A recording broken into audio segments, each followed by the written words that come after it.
क्या इस्लामाबाद में होने वाली शांति वार्ता से पहले ही सीज फायर टूट जाएगा?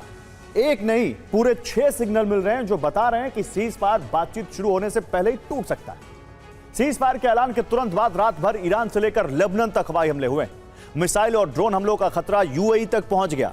ईरान ने दावा किया है कि दुश्मन ने सीज फायर तोड़ दिया है और अब यह जंग पहले से ज्यादा विनाशक हो सकती है। राजधानी तेहरान, जहां शांति का पहला असर दिखना चाहिए था, वहीं सबसे पहले आसमान में एयर डिफेंस का अलार्म गूंजा। मॉन्जेर कायम पावर प्लांट के ऊपर एयर डिफेंस लगातार 10 से 15 मिनट तक सक्रिय रहा। राजधानी के मसूदिये और शहरी इलाकों में भारी फायरिंग और विस्फोटों की आवाजें सुनी गई। तेहरान के सैयद खंदान में भी लोगों ने धमाकों की आवाजें सुनी और कई मिनट तक लगातार फायरिंग देखी। हर्मिस 900 इजराइल का आधुनिक उन्नत ड्रोन है। इसे ईरान के काफी भीतर लार शहर में गिराया गया।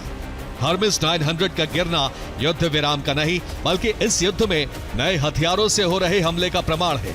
यानी युद्ध खत्म नहीं किया जा रहा, इसका विस्तार हो रहा है।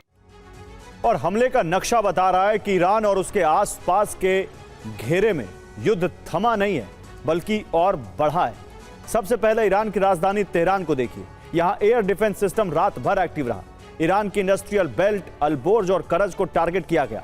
ईरान के दक्षिणी पोर्ट शहर बुशहर में एक जोरदार धमाका हुआ और उसके बाद निशाने पर आए ईरान के तेल सप्लाई करने वाले द्वीप लवान और सीरी। ईरान के दक्षिणी प्रांत फार्स के लार शहर में एक ड्रोन मार गिराया गया।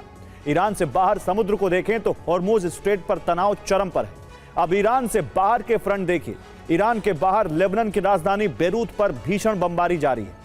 अब घड़ी की सुइयों के साथ देखिए कि सीज फायर की पहली रात अरब के आसमान में क्या क्या हुआ। रात 8 बजते ही तेहरान का एयर डिफेंस सिस्टम एक्टिव हो गया। ठीक 5 मिनट बाद शहरे और मसूदिये के रिहायशी इलाकों में भारी फायरिंग की आवाजें आने लगी। रात 8:10 पर अल्बोर्ज के पावर प्लांट को बचाने के लिए डिफेंस सिस्टम को फिर मिसाइलें छोड़नी पड़ी। 9:45 बजे लवान और सीरी आइलैंड के तेल डिपो पर बड़ा हवाई हमला हुआ। आधी रात को करज के मेहर शहर में एक के बाद एक 3 धमाके हुए। 12:15 पर तेहरान के पौश इलाके सैयद खंदान में विस्फोट हुआ। रात 1 बजे बुशहर पोर्ट पर हुए धमाके ने साबित कर दिया कि ये रात सीज फायर की नहीं, तबाही की रात है। इसके बाद ईरान की सरकारी समाचार एजेंसी इरना और मेहर न्यूज के जरिए IRGC ने औपचारिक तौर पर कहा कि दुश्मन ने सीज फायर तोड़ दिया है। ईरानी सैन्य सूत्रों का दावा है कि लवान द्वीप पर हमले में यूएई के 9 मिराज 2000 लड़ाकू विमान शामिल थे।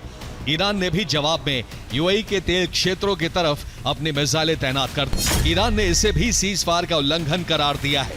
इसलिए ईरान ने लेबनान को भी सीज फायर के दायरे में लाने की शर्त रख दी है। और सीज फायर का सच ये है कि 4 मोर्चों पर एक साथ युद्ध चल रहा है। जब ईरान की राजधानी तक हमले हो रहे हैं तो इसे सीज फायर कैसे कहा जाए? दूसरी तरफ लेबनान के बेरूत में बमबारी थमी नहीं है। सवाल है कि इसके बिना अरब में शांति कैसे आएगी?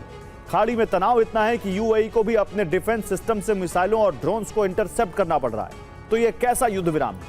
और जिस हॉर्मुज को लेकर युद्ध विराम हुआ वो अब भी बंद है। अब सवाल है कि युद्ध विराम का दुश्मन कौन है? इजरायल ने इन हमलों में अपनी किसी भी भूमिका से साफ इनकार कर दिया है। वॉशिंगटन ने भी इस पूरे घटनाक्रम से दूरी बना ली है और बयान दिया है कि इन हमलों से अमेरिका का कोई लेना देना नहीं है। लेकिन सबसे चौंकाने वाली बात है, ईरान पर हमले के आरोप यूएई पर लग रहे हैं। ईरान का संदेश साफ है, अगर लेबनान पर बमबारी नहीं रुकी तो इस्लामाबाद में होने वाली वार्ता का कोई मतलब नहीं है। ईरानी संसद की राष्ट्रीय सुरक्षा समिति के प्रमुख ने सीधे शब्दों में कहा है कि दुश्मन सीज फायर की भाषा नहीं समझता, उसे सिर्फ आग से ही होश में लाया जा सकता है। ईरान ने हॉर्मुज की घेराबंदी फिर कड़ी कर दी है। हिजबुल्लाह और ईरान से जुड़े सूत्रों ने दुनिया को बड़ी चेतावनी दी है। अगर सीज फायर का उल्लंघन जारी रहा तो हॉर्मुज जल्द अमरो मध्य को दोबारा बंद कर दिया जाएगा।